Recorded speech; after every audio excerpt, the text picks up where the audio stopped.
I'm getting my hair cut today.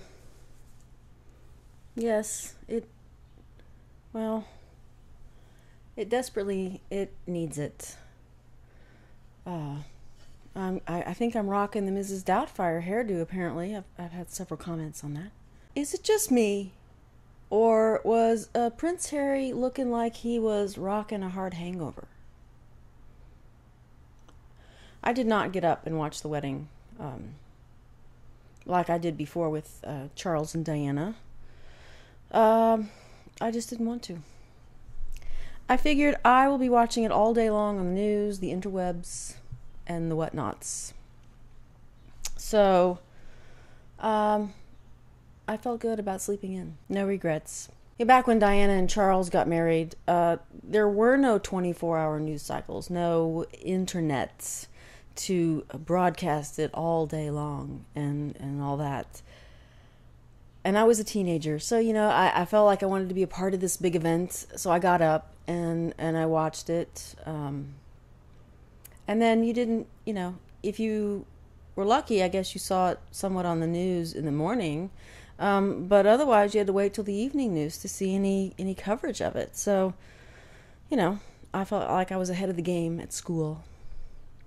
And I know my mother and sisters both say they got up and watched the wedding, but they didn't. I was down there by myself. True story. But they believe that they watched it, and I didn't say anything. When my mom was telling me that, I was like, really? That's fascinating. And I did get up for Diana's funeral, I guess partly because I felt like, even though the interwebs were there then, and the 24-hour news was there, it was something about, coming full circle with Diana's public life. I don't know why. I just felt like I needed to get up, and I did, and I watched that. But now I'm old, and I can see all that over and over again. I have 1 million errands to run today. 1 million. I know. I have a friend I have to be very careful with when I say stuff like that, because she absolutely believes if I say 1 million, she's like, oh my God, really? I mean, and she's not joking. She's not being playful.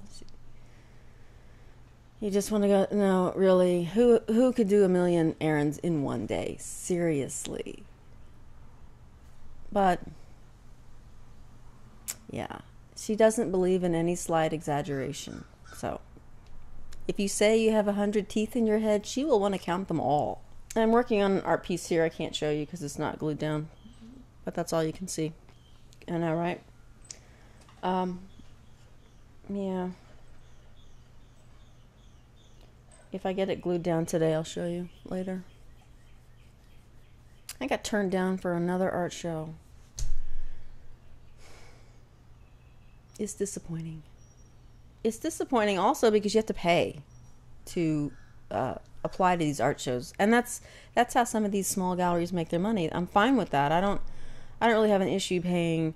It's like $10 an image or something, sometimes $5, depending, whatever. So, if you send several images in, it could be $20, $30, $40. But that stuff adds up. So I try to be careful on which shows to enter, because you don't want to enter everything. I just can't. And I try to enter shows which I think my work would fit into, but it's just not working out for me. It's very discouraging. Something keeps me going. I know it's music, but I have this quote written down somewhere that the only thing you need to know about awards is that Mozart never won one. So, but I like to get in some shows. I guess I don't need to win. I just want to get in.